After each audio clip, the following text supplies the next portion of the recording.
हफ्ते की शुरुआत करते हैं कुछ अच्छी खबर से। कहा जा रहा है कि पाकिस्तानी करेंसी इस खित्ते की बेहतरीन परफॉर्मिंग करेंसीज में उसको शुमार किया जा रहा है। अब ये अप एंड डाउन होते रहते हैं, इन मैक्रोस का या इस तरह के इंडिकेटर्स का क्या आम आदमी की ज़िंदगी पे कोई असर पड़ता है? हमारी एक्सपेक्टेशंस इससे क्या हैं? क्या मुल्क में यकायक एक्सपोर्ट्स बढ़ गई हैं, इंपोर्ट सब्स्टिट्यूशन हो गई है, इकॉनमी संभल गई है? हम इन तमाम चीज़ों से बहुत दूर हैं, लेकिन ये चीज़ें बग़ैर सोचे समझे इस तरह के जो ब्लिप्स होते हैं वो बड़ी खबर बन जाती है, लोग इस पे बात ज़रूर करते हैं। बहरहाल चीज़ को समझने की कोशिश करेंगे कि ये फिनोमेना क्या है। लेकिन दूसरी तरफ politically speaking things are looking very strange. यानी सबसे पहले ज़रा सहाफ़ती बरादरी की बात करते हैं। इमरान रियाज साहब जो गुज़िश्ता 4 महीने से लापता थे, वो किधर थे किसी को नहीं पता था, लेकिन उनको बखैरियत बाजियाब करा लिया गया है। इस वक्त अगर उनकी तरफ देखा जाए तो बड़ी हैरत ये होती है कि अल्लाह जाने वो किधर थे, अभी तक इस बारे में डिटेल्स हमारे सामने नहीं आई हैं, लेकिन तकरीबन 22 किलो वज़न उन्होंने कम किया हुआ है, बोलने में उनको दिक्कत हो रही है और इस वक्त वो काफ़ी कंफ्यूज से नज़र आते हैं। लेकिन बहरहाल सहाफ़ती बरादरी ने इसका खैर मकदम किया, उनसे मिलने के लिए उनके बहुत सारे दोस्त वहाँ पे पहुँचे। दूसरी तरफ हम ये देखते हैं कि सियासी हलकों में ये बात भी की जा रही है कि 21 अक्टूबर को नवाज शरीफ साहब साबिक वज़ीर आज़म और PMLN के चेयर, उनकी वतन वापसी किस तरह देखी जाएगी। मरीम नवाज साहिबा ने इसके बारे में कहा कि पंजाब तैयार है, पाकिस्तान तैयार है, फ़कीदुल मिसाल इस्तकबाल किया जाएगा नवाज शरीफ साहब का, जबकि अदलिया का मानना है कि जो उनके केसेस हैं पहले उनकी तरफ देखा जाएगा। किस तरह सूरत हाल डेवलप होगी, अक्टूबर का महीना पाकिस्तान की सियासत पे क्या असर रखेगा? सबसे पहले जी आपको सुनवाते हैं मरीम नवाज साहिबा की ये स्टेटमेंट।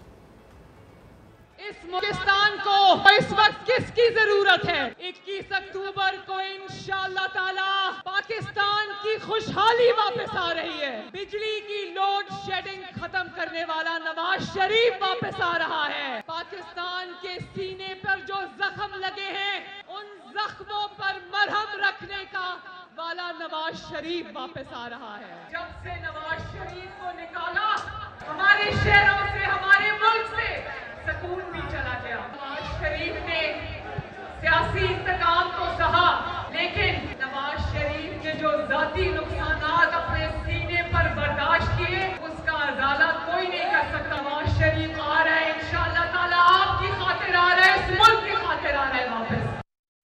जनवरी 2024 में अनाउंस किए गए हैं पाकिस्तान में इलेक्शंस, और अब देख सकते हैं कि तमाम सियासी जमातें सरगर्म हैं। लोगों का बयानिया क्या होगा?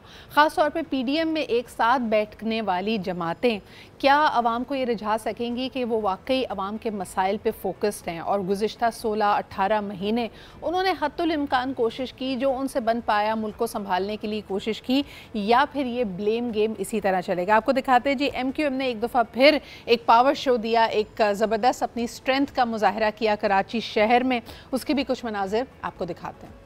मनीर हक परस्तों की मर्जी से अब यहाँ के तमाम फैसले होने हैं, और फैसला ये भी होना है कि ये शहर लावारिस नहीं है, हम वापस आ गए हैं। 5 साल पहले भी कहा था कि MQM बिखरी नहीं है, MQM निकल रही है, और आज के इस जलसे ने ये तय कर दिया है MQM एक सियासी कुव्वत है। सिंध के शहरों में रहने वाले मजलूमों को हल्का ना लो। 15 सालों से पीपल्स पार्टी की हुक्मरानी है। पीने का पानी घर में आता नहीं है, सीवरेज का पानी घर से जाता नहीं है, एक स्कूल नहीं, एक दरसगाह नहीं, 5.5 लाख लोगों को नौकरी दी है। आज वो 40% जो शहर का कोटा है वो भी नहीं देते।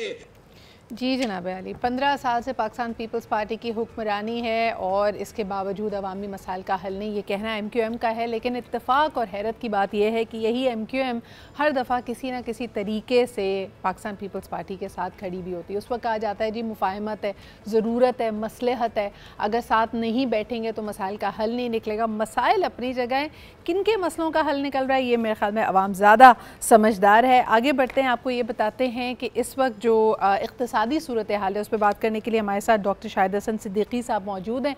उनसे जानते हैं कि क्या इलेक्शंस के अनाउंस होने के बाद हम देख रहे हैं कि पाकिस्तानी मईशत इस्तेहकाम की तरफ जा रही है, लेकिन दूसरी तरफ अगर ख़बरों को देखा जाए कि गैस की प्राइसेस इसी तरह बढ़नी हैं, ये ज़रूरी भी है।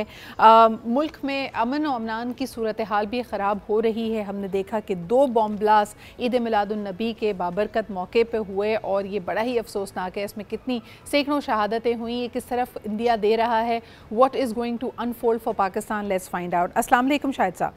जी वालेकुम अस्सलाम। शाहिद साहब, सबसे पहले तो ये बताइए, जो खबर चल रही है कि खित्ते की सबसे ज़्यादा मजबूत तरीन करेंसी, बाकी करेंसीज़ में ज़्यादा झटके अप्स एंड डाउन्स आए हैं, पाकिस्तानी करेंसी स्टेबल हो रही है, वक़्त पकड़ रही है, किस तरह देखते हैं आप इसको? देखिए, सूरत हाल ये है कि 3 हफ्ते तक जो क्रैक डाउन किया है इस निगरान हुकूमत ने जी अपनी चीफ की हिदायत पर, हाँ जी, के बाद आज जो नर्ख है डॉलर के मुकाबले में रुपए की कदर वही है जो जिस दिन वो कदर थी जिस दिन उन्होंने हलफ उठाया था। यानी शुरू के 20 दिनों में इख्तिदार में आने के बाद इन्होंने रुपए की कदर को गिरने दिया, सट्टेबाजी होती रही, हुंडी हवाले का कारोबार, स्मगलिंग होती रही और ये लोग बेतहाशा दौलत कमाते रहे।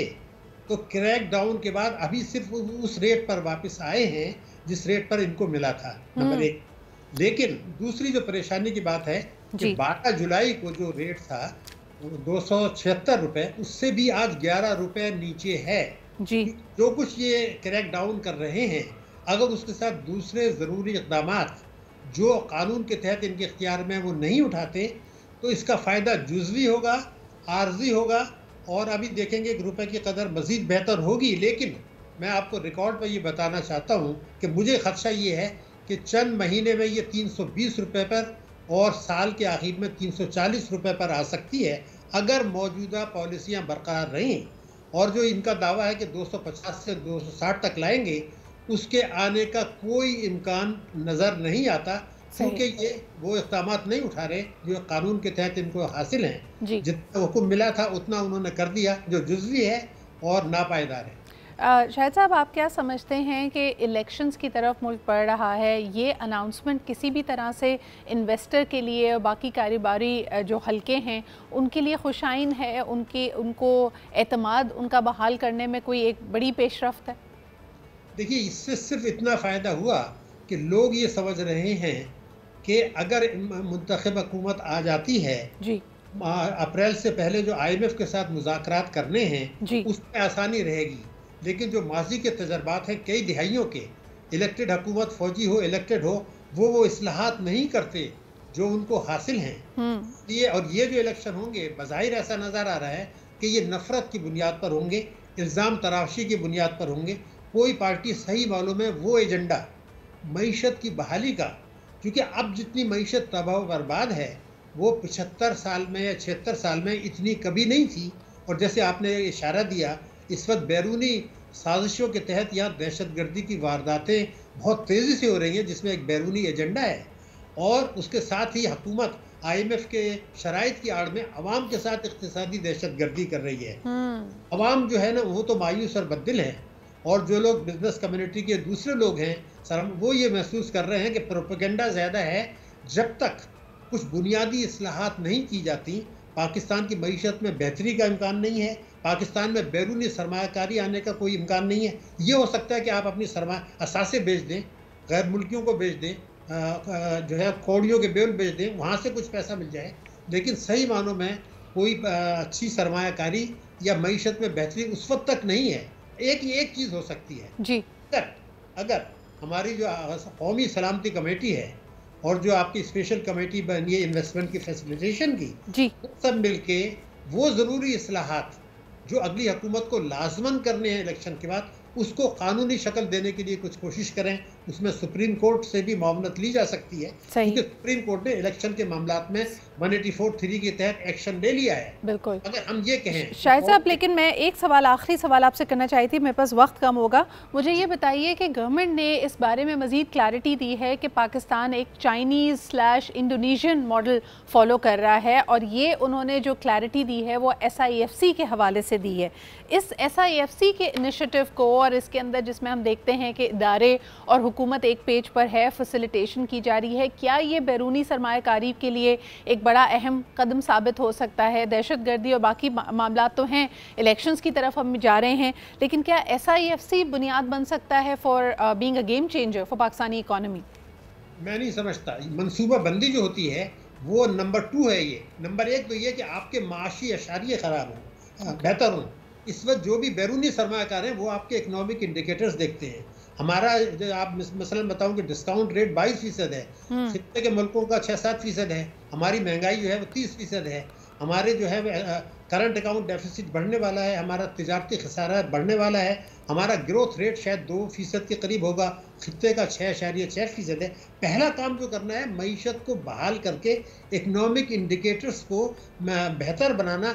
उसके बाद आप ये सेल करने अगर जाएंगे और उसमें दोस्त ममालिक की मदद करेंगे और फौज भी एक ही पेज पर होगी, तो उस वक्त हो सकता है मईशत की पायदार बहाली के बाद। ये तो कुछ हो रहा है, ये इसमें मुझे लगता है कि अगली हुकूमत आके उसका क्या एक्शन होता है वो भी देखना है। मगर आज जो सूरत हाल है, जो दहशतगर्दी की वारदातों के अलावा जो हमारा करप्शन का लेवल है और जो दूसरे इंडिकेटर्स हैं और हमारी जो हंगर की सूरत हाल जो बैरूनी सरमायाकार देखते हैं, उसमें मैं नहीं समझता कि उनको कोई अट्रैक्शन होगा। बिल्कुल। और ख़ास तौर पे जिन इदारों को, जो आपने कहा कि मुल्की असासों को भी अगर लीज आउट किया जाए या उसमें बैरूनी सरमायाकारी कराई जाए, उसके हवाले से भी हम हर रोज़ देखते हैं कि कोई एक ऐसी नेगेटिव ख़बर आती है जो यकीनन दूसरों के रडार पर भी होगी। मिसाल के तौर पर अगर हम बात कर रहे हैं PPIB की, यानी private power and infrastructure board ने स्टेट बैंक ऑफ पाकिस्तान से कहा है कि $700 मिलियन का पावर प्रोजेक्ट के जो ड्यूज़ हैं उनको क्लियर किया जाए। PIA के हवाले से बात की जाए तो इसका खसारा 2 अरब से आगे बढ़ चुका है। सिविल एविएशन से इसने मदद मांगी है और मज़ीद भी मदद की ख्वाहिश रखते हैं। तो ये हमारे इस वक्त जो डिपार्टमेंट्स हैं, जो असासे हैं, उनकी सूरत हाल है। बहुत बहुत शुक्रिया शाहिद साहब। डीप एक दोबारा से इसको चीज़ों को सही करने की ज़रूरत है। बहुत सारे अभी भी ऑप्शंस आपके पास रिफॉर्म्स के लिए मौजूद हैं, लेकिन क्या उन तमाम ऑप्शंस को बरूए कार लाया जा रहा है? और सबसे बढ़कर ये कि क्या केयर टेकर हुकूमत के पास वो इख्तियारात मौजूद हैं जो इस वक्त आपकी कैबिनेट है, इदारे हैं, क्या उनके पास ये इख्तियारात मौजूद हैं कि वो ये डीप रिस्ट्रक्चरिंग कर भी सकें? इसके बारे में मज़ीद भी बात करेंगे।